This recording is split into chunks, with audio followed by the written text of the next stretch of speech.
Hello. তো এটা আমার এবারের পুজোর সেকেন্ড ব্লগ 2025। তো বালিগঞ্জ কালচারালে ঢুকছি। কালকে দেখেছো তোমরা পঞ্চমীর দিন আমরা দেশপ্রিয় পার্ক অব্দি গেছিলাম। বনেদিয়ানা এবং গ্রেসের সম্মিলনে এবার দেশপ্রিয় পার্ক তৈরি। চাইনিজ প্যাগোডার আদলে একটি নৌকো, সেখানে একটা বড় বিশাল প্রাসাদপ্রম প্যান্ডেল, সেই মধ্যে মা আরাধিত হচ্ছেন। তো চলো, এটা হচ্ছে বালিগঞ্জ কালচারাল। যারা সাউথ কলকাতায় এদিকে থাকো জানো,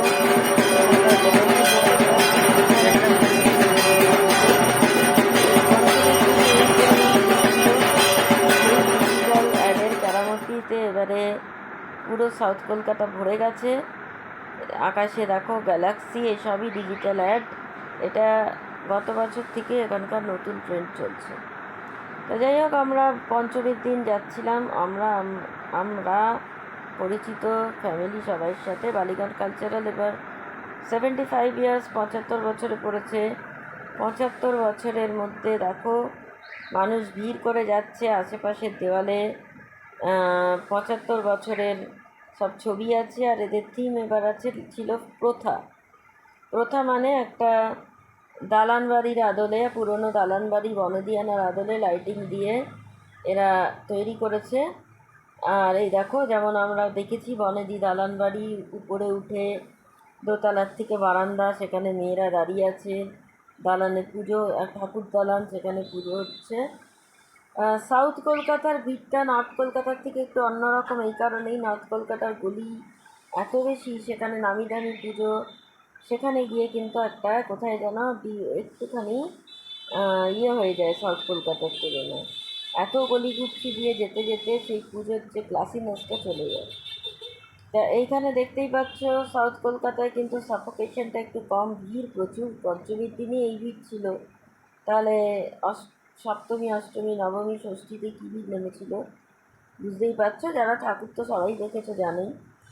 আমি কভার করার চেষ্টা করছি আমার গোটা পুজোর জার্নিটাতে ব্লগের থ্রু, কারণ আমি ব্লগ করতে ভালোবাসি। তো এইখানে চারপাশের দেওয়ালে বালিগঞ্জ কালচারালের আগের এতগুলো বছরের যা যা পুজো, তার থিম, তার cut out, paper cut out আছে। আর এই হচ্ছে তোমার মায়ের মূর্তি। এর মধ্যিখানে দেখতেই পাচ্ছ একটা দালানের মতো একটা দরজা, সেখানে মা আরাধিত হচ্ছেন। প্রচুর মানুষ, আস্তে আস্তে আমরা যাচ্ছি। সিকিউরিটি, পুলিশ, প্রফেশনাল এখানে প্রচুর আছে। ওই দেখো মা উপরে বসে আছেন।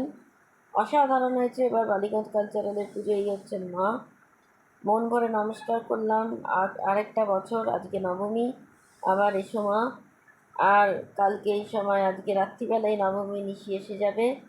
মা যেন এইভাবেই আমাদের মধ্যে থাকেন। থ্যাঙ্কস ইউনিভার্স, এত বৃষ্টির পরও আমাদের এইভাবে ঠাকুর দেখার সুযোগ করে দেওয়ার জন্য। তারপরে বালিগঞ্জ কালচারাল থেকে বেরিয়ে তার পিছনের রাস্তা lake terrace, lake view road, এই সব হচ্ছে সাউথ কলকাতার অত্যন্ত পজ এরিয়া। তা বালিগঞ্জ কালচারালের পেছন দিকে এটা হচ্ছে লেক টেরেসের পরপর পুজোগুলোর মধ্যে একটা।